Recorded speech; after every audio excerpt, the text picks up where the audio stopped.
واتقوم کہ تم اپنی آواز کو بلند نہ رکھو، اپنی آواز بلند نہیں کرنی۔ آواز کرو والیم اور ماسٹر۔ ہاں، یا ایھا الذین آمنو، اے وہ لوگو جو ایمان لائے ہو، لا ترفعوا اصواتکم، اپنی آواز کو بلند نہ کرو۔ کس سے؟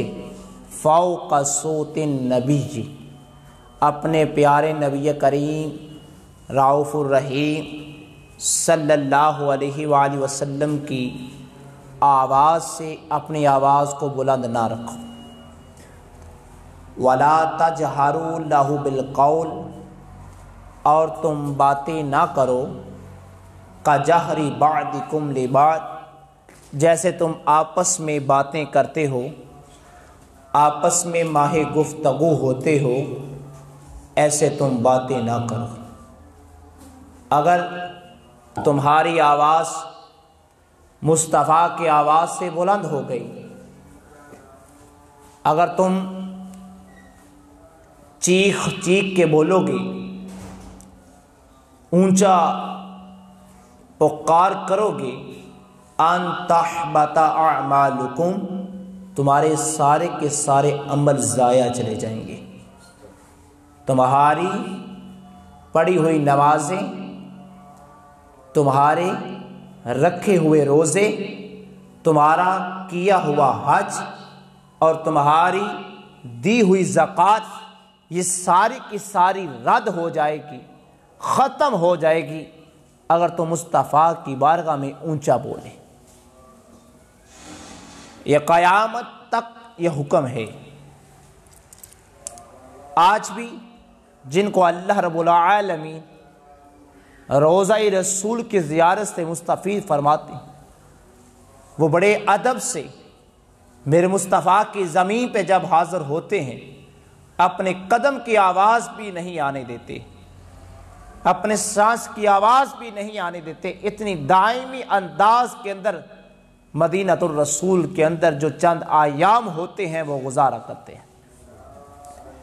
صرف مدینہ میں نہیں، دنیا بھر کے کسی کونے میں تم موجود ہو تو تم نے جب بھی میرے مصطفیٰ کا نام نامی اسم غرامی محمد لینا ہے، اور جب مصطفیٰ کی بات تم نے کرنی ہے تو بڑے خوبصورت انداز کے اندر، نرمی کے ساتھ، خوبصورت لہجے کے اندر تم نے میرے مصطفیٰ کا نام لینا ہے۔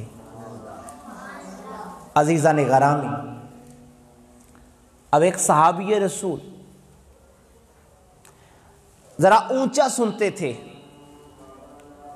جو شخص اونچا سنتا ہے نا، وہ ذرا بات بھی اونچی بولتا ہے، ذرا اونچی اونچی بولتا ہے۔ وہ سمجھتا ہے کہ جیسے میں سنتا ہوں ایسے باقی بھی لوگ سنتے ہیں۔ وہ میرے مصطفیٰ کی بارگاہ میں ذرا اونچا بولا کرتا تھا۔ جب یہ قرآن کی آیت نازل ہوئی، یا ایھا الذین آمنوا لا ترفعوا اصواتکم فوق صوت النبی ولا تجہروا لہ بالقول کجہر بعضکم لبعض ان تحبط اعمالکم، جب قرآن کی آیت نازل ہوئی تو وہ صحابی رسول رو رہے تھے۔ اتنا روئے، اتنا روئے، اتنا روئے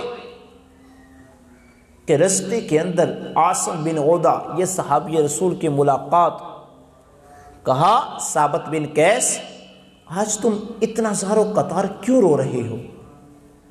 کہنے لگے عاصم بن عودہ، بات یہ ہے، حضور کی کٹہرے کے اندر سب سے اونچا میں بولتا ہوں۔ یہ قرآن کی آیت شاید میرے متعلق نازل ہوئی ہے تو میرے تو سارے عمل ضائع ہو گئے۔ میں کیسا برا ہوں، میرے تو عمل برباد ہو گئے۔ میں ہی وہ ثابت بن قیس ہوں جو مصطفیٰ کی کچہری میں اونچا اونچا بولا کرتا ہوں۔ عزیزان غرامی، ثابت بن قیس اپنے گھر پلٹے اور رو رہے ہیں۔ گھر والوں نے کہا کیا ہوا ہے ثابت بن قیس؟ کہنے لگے لٹ گیا ہوں، تباہ و برباد ہو گیا ہوں۔ کہا ہوا کیا ہے؟ کہا مجھے نہ بلاؤ، میں کسی سے بات نہیں کرنا چاہتا، میں لٹ گیا ہوں، میں ختم ہو گیا ہوں۔ اور اتنا روئے، گھر والوں میں ماتم گہرام مچ گیا، رونا شروع کر دیا۔ عاصم بن عودہ میرے مصطفیٰ کی بارگاہ میں حاضر ہوئے، عرض کی یا رسول اللہ صلی اللہ علیہ وآلہ وسلم، آپ کا صحابی، آپ کا دیوانہ، آپ کا مستانہ ثابت بن قیس رو رہا ہے، چیخو پکار کر رہا ہے۔ میرے مصطفیٰ نے فرمایا عاصم بن عودہ وہ کیوں رو رہا ہے؟ اس کے رونے کی وجہ پوچھی ہے؟ وہ رو کیوں رہا ہے؟ عرض کی یا رسول اللہ قرآن کی آیت نازل ہوئی ہے، یا ایھا الذین آمنوا لا ترفعوا اصواتکم الخ، یہ جو آیت نازل ہوئی ہے تو ثابت بن قیس سمجھتے ہیں کہ یہ آیت میرے متعلق نازل ہوئی ہے، ان تحبط اعمالکم، میرے سارے عمل ختم ہو گئے ہیں۔ عزیزان گرامی توجہ، عاصم بن عودہ سے میرے مصطفیٰ نے کہا جاؤ، جا کر ثابت بن قیس کو بلا کے لاؤ۔ عاصم بن عودہ گئے میرے مصطفیٰ ثابت بن قیس کے گھر، جا کر کہا کہ تجھے میرے مصطفیٰ جان رحمت صلی اللہ علیہ وسلم بلا رہے ہیں۔ ثابت بن قیس عاصم بن عودہ میرے مصطفیٰ کی بارگاہ میں آئے، عرض کیا صحابی رسول کیا ہوا ہے؟ اتنا زار و قطار کیوں رو رہے ہو؟ کہنے لگے جو قرآن کی آیت نازل ہوئی ہے، یا ایھا الذین آمنوا لا ترفعوا اصواتکم الخ، یہ مکمل جو آیت نازل ہوئی ہے میں سمجھتا ہوں کہ شاید میرے متعلق نازل ہوئی۔ حضور میں ہی وہ ہوں جو آپ کے اس کچہری کے اندر سب سے اونچا میں بولا کرتا ہوں۔ تو میرے آقا نے ارشاد فرمایا، میرے امام الانبیاء سرور کونین صلی اللہ علیہ وسلم نے فرمایا، اما ترضی ان تعیش حمیدا، اے ثابت بن قیس تو اللہ کی بارگاہ سے ڈر گیا، تجھے اپنے اعمال کی فکر پڑ گئی۔ میں مصطفیٰ فرماتا ہوں اما ترضی ان تعیش حمیدا، کہ تیری زندگی جو ہے وہ خوبصورت زندگی ہوگی، وَتُقْتَلَ شَهِيدًا، اور تجھ کو شہید کیا جائے گا، وَتَدْخُلَ الْجَنَّةَ، اور قیامت کے دن تجھے جنت میں داخل کیا جائے گا۔ عزیزان گرامی، یہ میرے مصطفیٰ کی بارگاہ سے ثابت بن قیس کو یہ انعام ملا۔ اللہ کی بارگاہ میں زار و قطار ہونے کی وجہ سے، اپنے اعمال کی فکر کے اندر ڈوبنے سے میرے مصطفیٰ کی بارگاہ سے یہ انعام ملا۔ تو پھر حضرت انس بن مالک رضی اللہ تعالیٰ عنہ فرماتے ہیں کہ ہم جب ثابت بن قیس گلیوں میں گھومتے تھے تو ہم کہا کرتے تھے لوگو تم جنتی شخص دیکھنا چاہتے ہو؟ لوگ کہتے ہیں ہاں کیوں نہیں، ہم جنتی شخص دیکھنا چاہتے ہیں۔ کہتے کہ جس نے جنتی دنیا میں دیکھنا ہے وہ ثابت بن قیس کو دیکھ لو۔ یہ کتنا بڑا انعام ہے، یہ زندگی قابل تعریف زندگی ہے، یہ بڑی عزت و احترام کی زندگی ہے کہ دنیا میں کہا جا رہا ہے کہ ثابت بن قیس جنتی ہے، لوگو جنتی دیکھنا چاہتے ہو تو ثابت بن قیس کی زیارت کر لو۔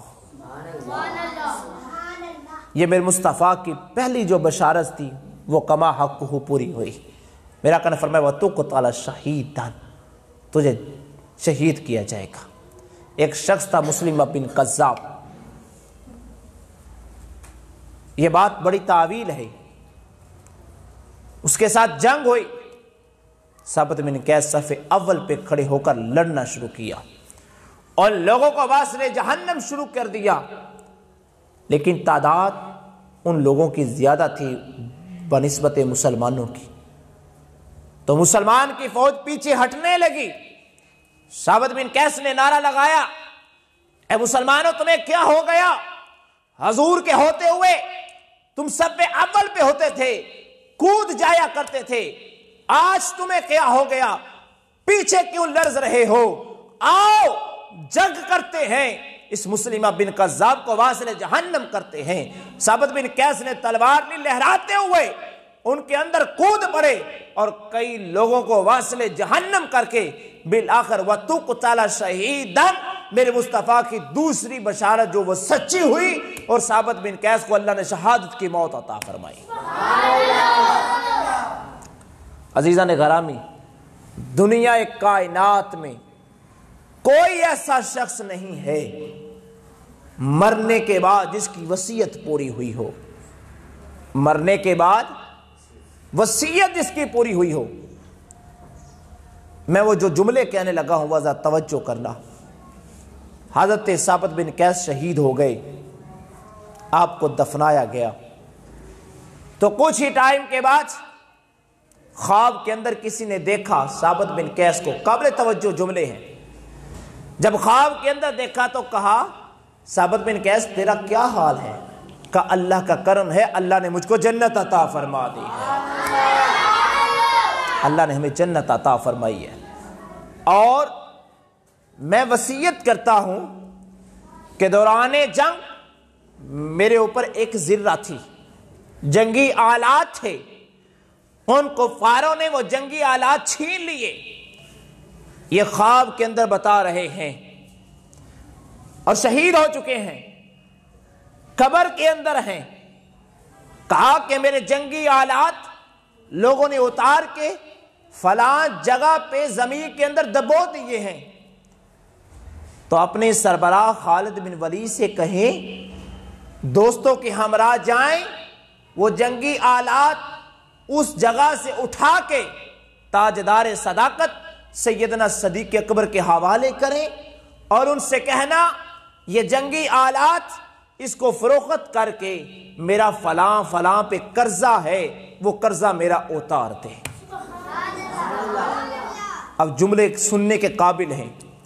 حضرت خالد بن ولید دوستوں کو لے کر جب وہاں پہنچے، جو جگہ بتائی گئی اسی عین جگہ میں جنگی آلات کو پایا، وہاں سے جنگی آلات لیے اور سیدنا صدیق اکبر کی بارگاہ میں حاضر ہوئے۔ عرض کی یا تاجدار صداقت سیدنا صدیق اکبر، یہ جنگی آلات آپ کا سنگی، میرے مصطفیٰ کا صحابی ثابت بن قیس جو شہید ہو گیا جنگ یمامہ کے اندر، یہ کفار نے آلات، یہ جنگی آلات اتار لیے تھے، چھین لیے تھے، ہم وہاں سے لے کر آئے ہیں، اور ثابت بن قیس نے کہا کہ یہ جنگی آلات بیچ کر میرا فلاں فلاں پہ قرضہ ہے، وہ قرضہ اتار دیا جائے۔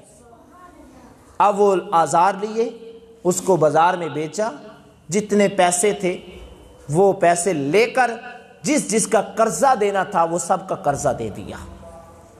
عزیزان گرامی، جب قرضہ دے دیا تو قرضہ دینے کے بعد آپ نے فرمایا میری ایک غلامہ ہے، اس کو بھی آزاد کیا جائے۔ اب اس کو آزاد کیا گیا۔ انس بن مالک فرماتے ہیں عزت ذوالجلال کی قسم، کبھی آج تک ایسا نہیں ہوا کہ کوئی شخص فوت ہو جائے اور حالات ایسے ہوں کہ خواب کے اندر ملے اور اس کی وصیت کو پورا کیا جائے، ایسا کسی بھی صحابی کو یہ شان نہیں ملی۔ اگر یہ شان ملی ہے تو ثابت بن قیس کو ملی ہے۔